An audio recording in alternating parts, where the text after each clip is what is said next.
Non-injury is the first and foremost ethical principle of every Hindu. In Sanskrit, this virtue is called ahimsa.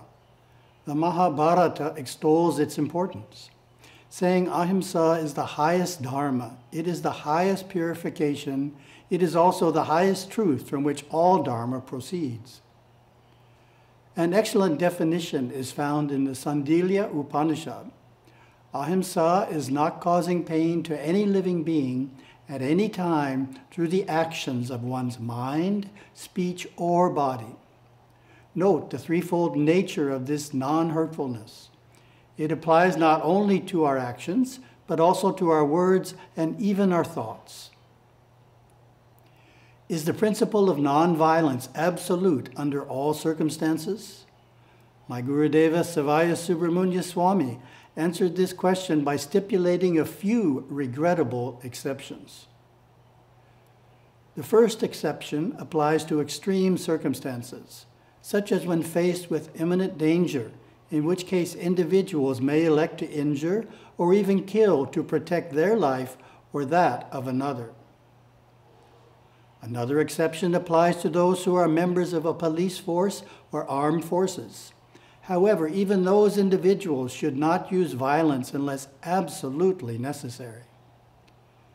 The Los Angeles Police Department, as an example, has a policy called minimum use of force that is in consonance with this Hindu viewpoint. It reads, the police should use physical force to the extent necessary to secure observance of the law or to restore order when the exercise of persuasion, advice, and warning is found to be insufficient to achieve police objectives. And police should only use the reasonable amount of physical force which is necessary on any particular occasion for achieving a police objective. A common justification for using violence is retaliation for injuries to you, members of your family, your religion, or nation.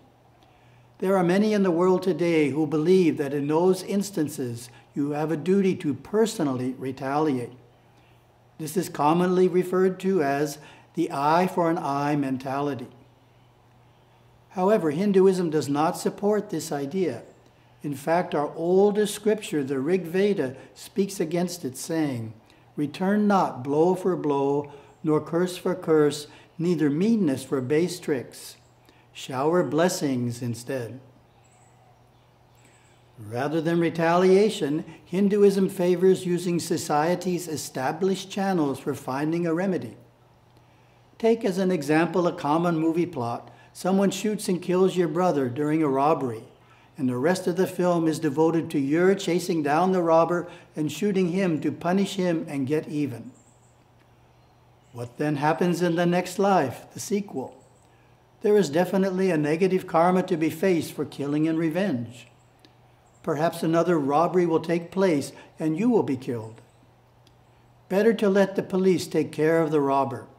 The policeman has taken an oath to uphold the law and therefore creates no negative karma if, in capturing the criminal, he has no choice but to injure him. When it comes to harming others through words, speaking harshly to individuals or yelling at them is obviously included and should be avoided. In addition, there is the more indirect approach of utilizing joking, teasing, gossiping, and backbiting to harm others. How do we know if we are speaking in a way that is harming or that is helping another? An effective fourfold test is to be sure what we are saying is true, kind, helpful, and necessary. If it is, then it will certainly be non-hurtful. You may be wondering how backbiting can hurt someone, as they are not present to hear the criticism. It is the thought force that they feel. The same applies to critical thoughts that we don't verbalize. Both are the most subtle form of injury. My guru described it in an interesting way. When you defile others mentally and verbally, through backbiting, gossip about the happenings in their lives, you are hurting them. You are actually making it difficult for them to succeed, to even persist where they are. They sense, they feel the ugliness that you are projecting toward them. Looking again at our definition of ahimsa from the Sandilya Upanishad, we note the phrase, not causing pain to any living being. In other words, ahimsa extends beyond human beings. It includes animals, insects, and plants as well. A verse in the Yajurveda speaks directly to this idea. You must not use your God-given body for killing God's creatures, whether they are human, animal, or whatever. A way that many Hindus honor this injunction is by following a vegetarian diet. The Thirukkural, an important scripture on ethics written some 2,000 years ago, has an entire chapter on vegetarianism, abstaining from eating meat. It states that vegetarianism is the way of insightful souls who have realized that meat is the butchered flesh of another creature, and that such restraint is an act of greater value than 1,000 ghee offerings consumed in sacrificial fires. A nonviolent approach is even extended to insects. Instead of thoughtlessly killing household pests, stop their entry. Likewise with garden insects or predators. Instead of killing them, keep them away by natural means. A regrettable exception is that when predators, pests, bacteria, and disease threaten the health or safety of human beings or their animals, they may be eradicated. There are two philosophical principles which form the basis for ahimsa. The first is the law of karma, the knowledge that if we harm another, we will be harmed in the future is a powerful motivation to refrain from violence.